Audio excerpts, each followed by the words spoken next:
What is up, everyone? JD here. I hope you're doing well today. I got a mail call for you. Let's get into it.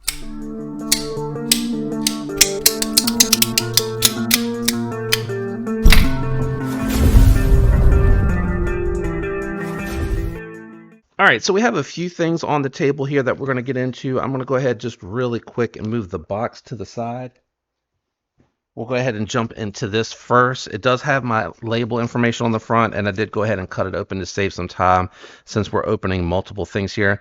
I actually got this on a combo deal during the holidays from Vosteed. And the knife came first, which you guys probably have already seen because I believe I've done all the editing and posted all of that up. So this is coming a little bit later because they had to ship it directly from their warehouse. I think it comes from a different place, so it came a few days later. But this is a Raylight Vosteed combo, and I'm really excited to check this out. I've never had a Raylight on the channel, and it's looked like a very interesting design. It looks like it's called the Rook, and I did go ahead and pick up a red one because I have like gray and raw titanium, but I don't have anything red. And I have my Shaman, I have my Echo that have that Mars Valley Fat Carbon. So I thought it'd be a nice compliment to have that with that setup. And then I'll probably get like a black pen to use with that. So I'm going to be looking for like a DLC coated pen. I don't know if I'll go with Big Idea Design, Tactile Turn. Unfortunately, Smooth Precision Pen has sold their business and they're not making pens anymore. So I'll be hanging on to the two that I got from them tightly. But I'll be checking out some pen options with that. But let's just jump in here really quick. We're just going to be taking a peek and showing you everything that comes with it. It's a very nice presentation. Vosteed does a very good job with this. I love their presentation. All right, so you got all your warranty and disclaimer information here, and here are your specifications. It looks like it has a Nikia 519A and a Cree XPL HI. That makes me think that it has two different bulbs, maybe multiple bulbs in here. You got all of the color options, so you can get blue, orange, red, black, or gray. Battery powered, lithium ion. It is 1100 mAh, 18350 battery, 3.7 volts. So that's a nice battery size. USB-C rechargeable, but it looks like directly to the battery, and it tells you how to get in there. Battery replacement. Let's see here. The tail switch is used for turning the light on and off. Press the tail switch firmly. You will hear a click. Quick push and then release of the button halfway, less than a quarter of a second. Turn the light on. When the light is on, you got some programming here. I might have to dive into that off camera because I don't want to get it. This isn't a full review, and I'll make sure I'll check all that out. You got a nice tin can here. I love the tin can.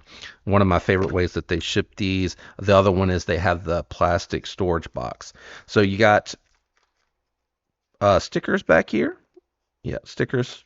You have charging cable and spare grommets. And then let's go ahead really quick. Yeah, they just kind of stuff that down in there, don't they? Pull out the light and have a look at this. I'm just going to go ahead and set all of the rest of this back aside really quick so that we can dive into this and then we can get into that big box. So here is the Rook. It does have the name of the flashlight underneath the pocket clip. That is a big old pocket clip. Feels like it's steel. Maybe not. I'm not getting any magnetism on this at all. Huh. I wonder if it's aluminum. It doesn't look titanium, but I could be wrong. I'll go back and check the site. So here you have the Raylight and Vosteed logo on it. So it does have three-way lights. Let's see if it's not charged. Let me just check really quick and see if it's got one of the plastic tabs protecting the battery, and it could be that I might just need to charge this up. All right, yeah, it does. So it has a little pad, a little tab in there. I'll set that over here on the scale because I'll know that that's weird that it's there. Here is your 3.7 volt 18350 battery, and again, I'll cover all of that in the full review. Oh, what is on here? Oh, it's got, okay. Is that, Yeah. Oh gosh, I got it everywhere. Hang on one second. It's got like anti-siege on the threads. So I'm getting it all over me and the flashlight. And if you know anything about anti-siege, you know that stuff is like a wet booger. And it will not come off easily. You'll be chasing that down. So let me do this because I think getting it off the tip will help it from getting all over the place. And then I'll try to put this back on now. I guess they did that because it's aluminum. Yeah, I got nice knurling here. That does make it nice to grip onto the aluminum. All right, let's try it now. Okay, so it's on Moonlight right now. Hold on. The half click is a little hard to pick up. Okay, you just got to push softly. Yeah, this has a wider throw too, which is one of the things that I was interested in. So it's 3 settings: Moonlight, low, medium, high, 4 settings outside of Moonlight, and then back to Moonlight. All right, let's go ahead and jump into everything else really quick. So just to save some space, I'm just going to throw these all on the table. This is actually stuff, as I bumped the camera, I am so sorry, guys, that I sent out to Sat2 Dave. A, to check out, and B, he's been doing some regrinds. Thanks for all the peanuts there, Dave. I appreciate it. He's been doing regrinds here lately, and there's a couple projects that I was working on that I was intending to get reground, and I thought, I love Dave.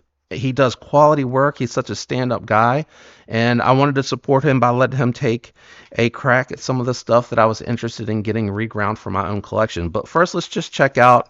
I did send this one to him, not realizing he already had one, and he had the Jigsaw titanium version of it. And he said he's just not a slip joint guy, which I totally get and I respect. But I did send him my Lake Chaplin baby Barlow, Lake Chaplin Barlow. It's not a baby. And I knew he wouldn't like the camo carbon on here, but I thought like size wise this might interest him, and obviously it did because he already picked it up. But I'm very glad to be getting this one back. This is one I love to throw in my little pocket organizer and use as a companion carry, and I really love this Pacific Blue camo carbon that they did, and man, the walk and talk on here. So good. I really am glad to get that one back. Sorry you didn't like that one, Dave. This one. We'll jump into this one first. This one here I really thought would be interesting because I hadn't seen him do one yet. So I thought, and I apologize, I cut open this pouch in a case a while back, or in a package a while back, and I cut into it and I didn't want to lose the stuffing, so I just threw some duct tape on there. It's nice to keep stuff like this around to transport, but I thought I would send Dave an OTF. So he had said he had never done one once he got it, and I originally was like, just do a flat, because I've never reground anything, obviously, but I thought a flat grind might be easier to do on this one. And Dave, before he read that, actually jumped on this one and did this one first, and he put a hollow grind on here. And I don't know how well you can see that, but look how thin and slicey and tall that is. I'm really excited about that. A little bit of lint on there from the pouch. I'm really excited that he did the hollow grind because I didn't know he could do that. But I think that it takes what I think is a really ergonomically friendly EDC OTF, and it puts a really useful grind on it, in my opinion. And he went up here and curved out, which I think looks good with the swedge personally. I think that looks really, really good. The grind looks nice. And what I'll do is, just to confirm that the grind is going to perform like I anticipate, we'll go ahead and do some cutting and everything with the Chimera. This is the Tatcom Chimera, but it looks really good. I checked these out because Dave wanted to know what I thought before I got to the unboxing, so it is a little bit early. Unfortunately, the sharpening tool on here kind of sucks, so I don't know if that presented a problem for him. It's kind of like that angled back, and it's in a weird spot too. So I wish the grind would have gone down from the factory a little bit better, but I wonder if that presented any type of problem for Dave. And I don't know if you can tell by the way that it's bending the light, like this little section looks like it's a pain in the butt, but it doesn't matter because I'll be cutting out here, and any type of sharpening or anything like that, if it presents a problem, I'll just increase that sharpening choil for me personally. But really good job, and we'll check out the performance. I can't tell if this one's any lighter because it's an OTF, but we'll set that to the side with these, and I will jump into these a little bit more. So this feels like it's bigger, so I'm gonna say that one for last. The next one that's kind of mid project is one that I did want to hollow grind on, and that is my Kunwu S Tau. Now, I did ask him to put a specific grind on here, and you guys may be able to take a guess at what that is, but I have other plans for this one that I'm going to be doing that I'm really excited about, and I'm so glad that I sent this to Dave to check out and let him put a grind on. So let's go ahead and take a look at it. Can you tell by the way it bends the light a little bit? Got Dave to put a hollow grind on here. Really nice looking. Good grind lines here.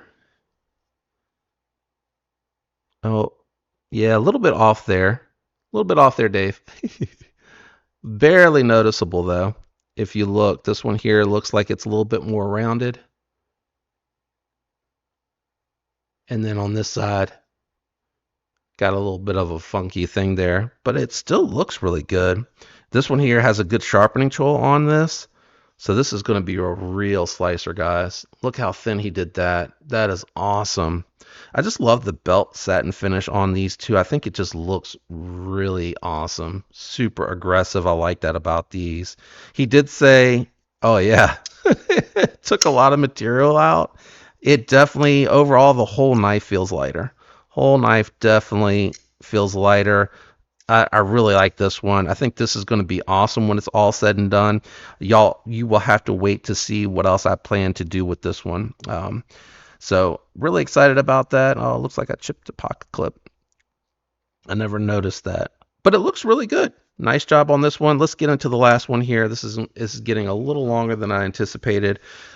So this is probably close to the end for this particular project.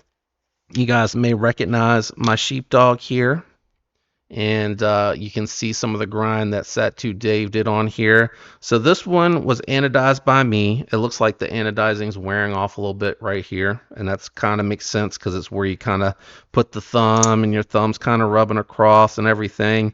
So I'll touch this up when I go downstairs and just kind of take a look at how these are performing. But I teased it. I did the anodizing on all of this hardware, pivot collar, titanium pocket clip, and then sent it to Jay Dizzle, who did a flipper tab delete, and he did a cutout here on the hole as well. And it went to Sat2 Dave for a hollow grind, and Sat2 actually ordered a belt just so he could start doing these deeper hollow grinds. And this one looks perfect, Dave. This looks absolutely perfect. I really like the grind on here. It looks really nice. Everything looks even on both sides. Nice and deep. Got a good hollow. It's not super thin, but I agree.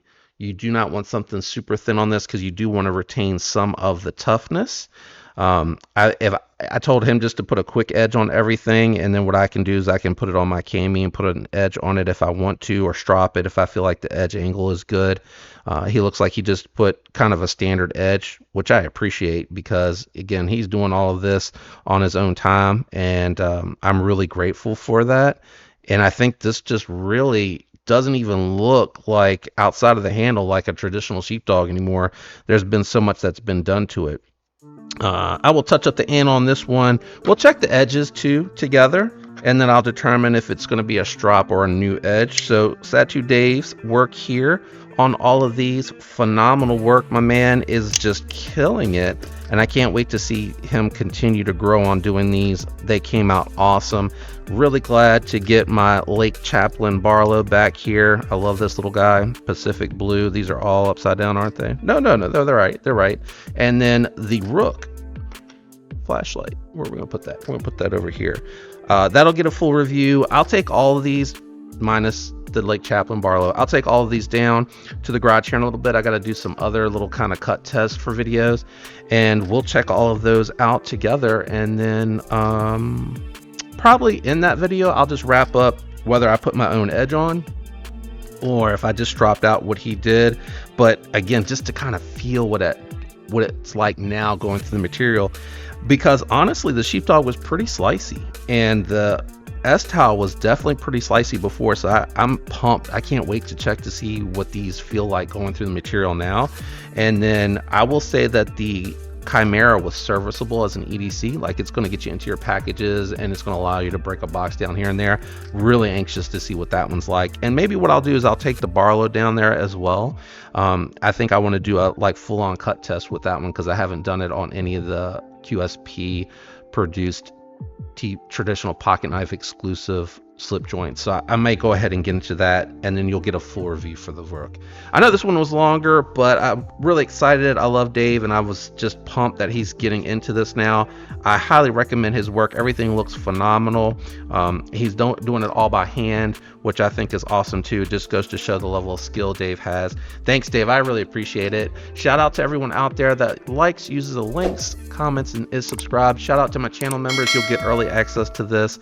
Thanks to everyone for all the support. I love you guys. I hope you have a fantastic week. Until next time, peace.